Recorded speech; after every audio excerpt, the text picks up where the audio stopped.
Hello everyone, তো সকলে কেমন আছো? আশা করি ভালো আছো। আমি মোটামুটি বেশ ভালোই আছি।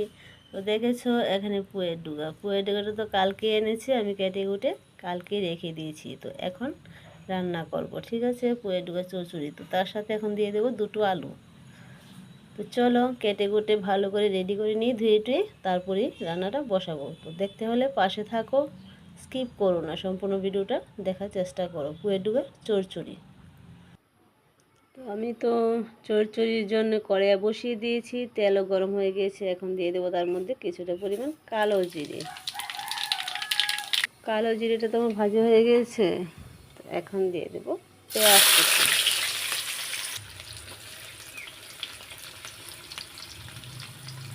তো পেঁয়াজটা একটু ভাজি হয়ে যাক।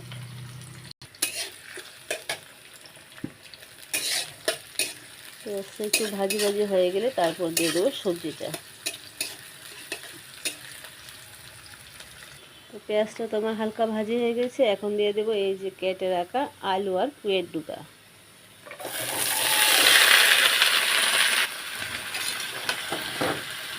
পুয়ের ডুগার পাতাগুলি একটু ফেলে দিয়ে নিয়ে দেখেছো, সুন্দর করে কেটে নিয়েছি। পুয়ের ডুগার পাতা খেতে তো খুব ভালো লাগে। তো এখন দিয়ে দেবো তার মধ্যে নুন হলুদ। দেখেছো নুনের পরিমাণটা বুঝে সুঝে দিতে লাগবে, আর দেবো না, একেবারেই দিয়ে দিচ্ছি, ঠিক আছে?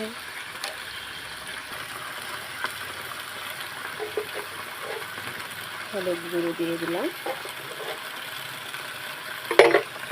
চলো এখন ভালো করে একটু নেড়ে দিই। নেড়ে চেড়ে একটু জল দেবো, জল দিয়ে ঢেকে দেবো। তো দেখছো জলের পরিমাণ, ঝোল জল একসাথে আমি এখন দিয়ে দিচ্ছি, আর দেবো না জল টল।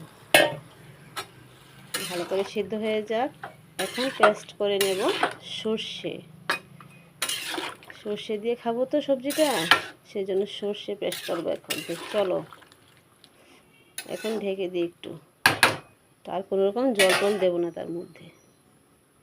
একটু ঢেকে দিই, ভালো করে সবজিটা সিদ্ধ হয়ে যায়। তো আমি সেই সুযোগে একটু পেস্ট করে নিয়েছি সর্ষে। তো চলো, তো দেখলে চচ্চড়ির মধ্যে দেওয়ার জন্য সর্ষেটাকে আমি ভিজিয়ে রেখেছি, ধুয়ে রেখেছি ভালো করে।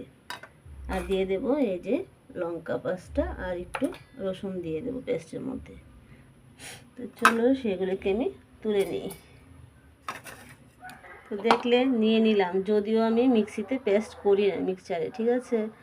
সর্ষেটা আমি পাটা পোতার মধ্যে পেস্ট করতে বাটতে ভালোবাসি। তো ভালো করে পেস্ট হয় পাটা পোতার মধ্যে, ঠিক আছে না? তো আজকে হাতটা একটু ব্যথা করছে, সেই জন্য আমি মিক্সচারেই করছি পেস্টটা। তো দেখছি কীরকম হয় পেস্টটা, ঠিক আছে?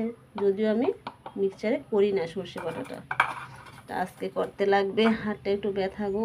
তো চলো সব কিছু আমি একসাথে নিয়ে নিলাম, পেস্ট করতে চলে যাই, চলো।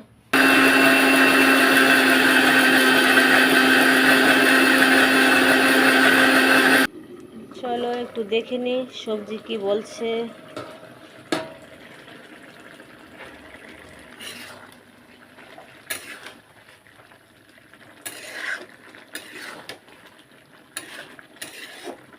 আর একটু হবে, তারপরে আমি সর্ষে পেস্ট হয়ে গিয়েছে, তো দিয়ে দেবো সর্ষেটা।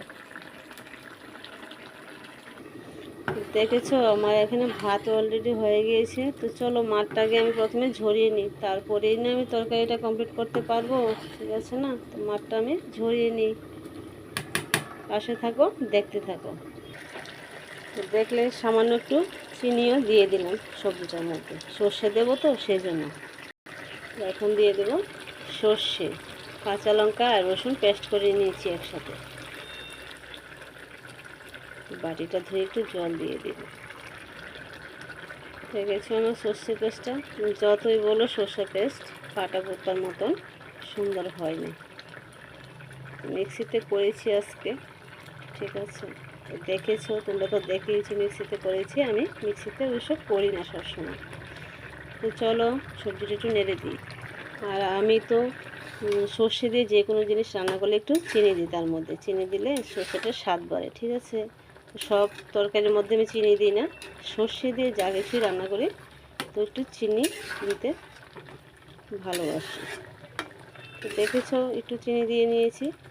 চিনি দিলে কি হয়, একটু মানে সর্ষে যে স্বাদটা সেটা বাড়ে, সেই জন্য একটু চিনি দিই। তো চলো আর একটু হয়ে যাক। দেখেছো ফাইনালি আমার মানে পুয়ের ডুগার চচ্চড়িটা হয়ে গিয়েছে শস্য দিয়ে, ঠিক আছে? তো কেমন লাগছে বলবে। তো দেখেছো এখানে গরম গরম ভাতও রেডি, আর গরম গরম ভাতের সাথে পুয়ের ডুগার চচ্চড়িটা যা লাগে কি বলবো, সেই লাগে, সে হেভি টেস্ট লাগে। তো চলো এখন হাজব্যান্ডকে আমি খেতে দিয়ে দেবো চচ্চড়ি দিয়ে ভাত। হাজব্যান্ডের অফিসে টাইম হয়ে গেছে, তো তো এখন ওকে খেতে দেবো, তারপরে আরেকটা তরকারি রান্না করবো। তো পাশে থাকো, দেখতে থাকো। আর আমরা বাঙালি বস, বাঙালিদের ভাত ছাড়া চলে না, ঠিক আছে? তো ভাতটা স্বাদ হতে হবে, তবেই না তরকারির টেস্ট আসে, কি বলো? ভাতটা যদি নরম হয়ে যায় তো তরকারি যতই তুমি স্বাদ করে রান্না করো, ভাত খাবার মজাই পাবে না, ঠিক আছে না? তো চলো হাজব্যান্ডকে ভাত খেতে দিয়ে দিই চচ্চড়ি দিয়ে। দেখেছো ডিম আমি এখানে গুলে নিয়েছি, ঠিক আছে? তো এখন অমলেটটা করবো, কড়াইয়ে বসিয়ে দিয়েছি, তেলও দিয়ে দিলাম কড়াইয়ের মধ্যে। তো ঝোলটার মধ্যে কী দেবো দেখেছো, টমেটো কুচি করে নিয়েছি, কাঁচা লঙ্কা আর পেঁয়াজ কুচি করে নিয়েছি। তো চলো ডিমের অমলেটটাকে করে নিই প্রথমে।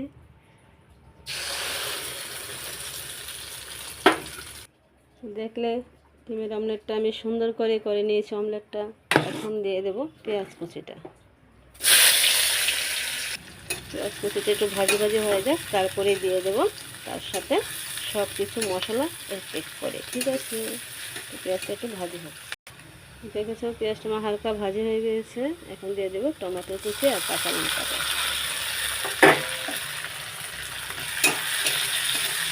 এখন দিয়ে দেবো হলুদ, নুন, জিরা, ধনিয়া, দিয়ে দিলাম নুন,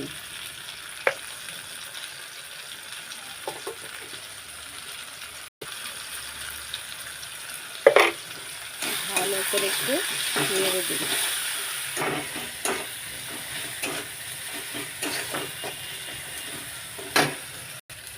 এখন দিয়ে দেবো জিরা ধনিয়ার গুঁড়ো, জল দিয়ে গুলে নিয়েছি। মশলাটা একটু ভালো করে কষানো হয়ে যাক, ঠিক আছে না? তারপরে দিয়ে দেবো ঝোল। তো দেখেছো মশলাটা কষানো হয়ে গেছে, তো এক বাটি জল দিয়ে দিলাম, ঝোল দিয়ে দিলাম। ঝোলটা ভালো করে বলক উঠে যাক, তারপরে এই যে ডিমগুলি দিয়ে দেবো তার মধ্যে, আর এলাচি দারচিনি গুঁড়ো দেবো, ঠিক আছে? তো ফাইনালি আমার ডিমের অমলেটের কষা ঝোলটা হয়ে গিয়েছে, দেখেছো? তো যাদের যাদের ভালো লাগে আমার মতো রান্না করে খেতে সিম্পলভাবে, তো শর্টকাটভাবে, তো অবশ্যই তোমরা ট্রাই করে দেখতে পারো, এইভাবে রান্না করে খেয়ে দেখতে পারো, ভালোই লাগে। তো চলো আজকের ভিডিওটা এতটুকুই শেষ করছি।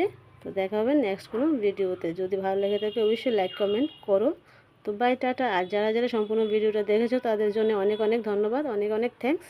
তো বাই, রাখছি। সকলে ভালো থেকো, সুস্থ থেকো, দেখা হবে নেক্সট কোনো ভিডিওতে। Bye, tata.